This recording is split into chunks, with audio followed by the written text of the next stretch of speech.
Let's go on safari.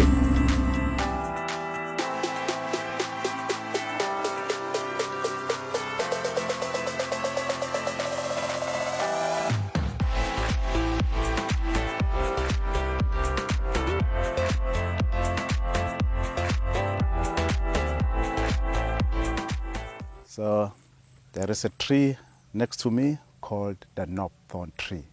The tree got the name after someone expressed that the tree consists of some knob, then at the end of the knob there is a thorn. So where the name come from. So the knob are there to protect the tree against the animal. So long ago, more especially the ladies, they do have a belief that if you take off the knobthorn and then you let them dry and then you scrunch them, become a powder, and you take that powder and rub the breast. They believe that the breast also will grow same as the knobthorn.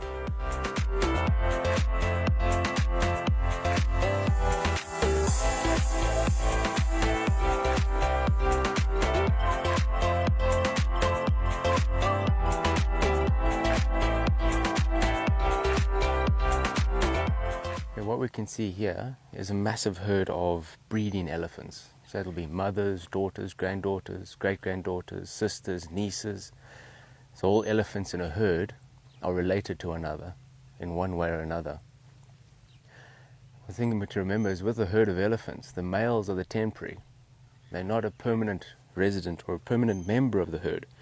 They reach a certain age and they get pushed out, or they leave on their own to wander around and have a solitary life. So when you look at a herd of elephants, you'll find only females and youngsters walking together. And in a breeding herd of elephants, you'll have the largest and oldest of females being the matriarch, the one that has many years of experience and knowledge passed down from her mother and her mother's mother. So everything an elephant knows is passed down from generation to generation. And this allows them to know where the best grazing areas are, where the food will be, where the water will be during the dry season, which way is the shortcut, which way will be the best place for these elephants or these animals to find food.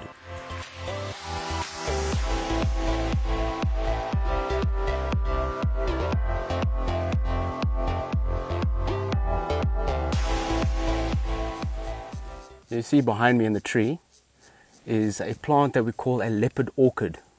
Now, the leopard orchid is a plant that will use another tree as a growing point. It's what we call a hemiparasite. So when the plant starts off as a seedling and germinates, it'll send small roots into the tree itself that it's sitting on and use some of the nutrients from the tree to get itself started. Once it starts getting enough nutrients, it then grows better and then has a network of roots, which then allows the plant to capture dust and fallen leaves and twigs. So basically what this is an aerial compost heap. And the larger the plant becomes in the tree, the more nutrients and vegetation it can collect, which means it gets bigger and bigger. And eventually, once it gets to a certain size, it matures, it'll then bloom with these nice bright yellow flowers. And then after the flowers have been pollinated by a number of insects, the flower then turns into a seed pod. And then the cycle begins all over again.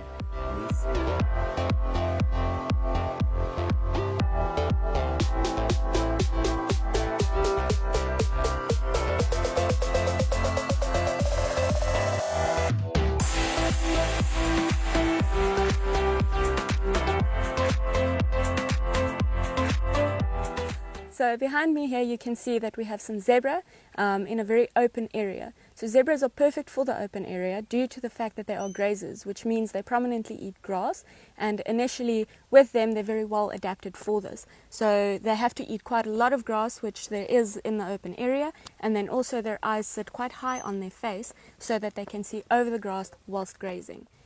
We also have some giraffe in the area. Animals tend to group together due to resources in the area, so it is actually not done deliberately.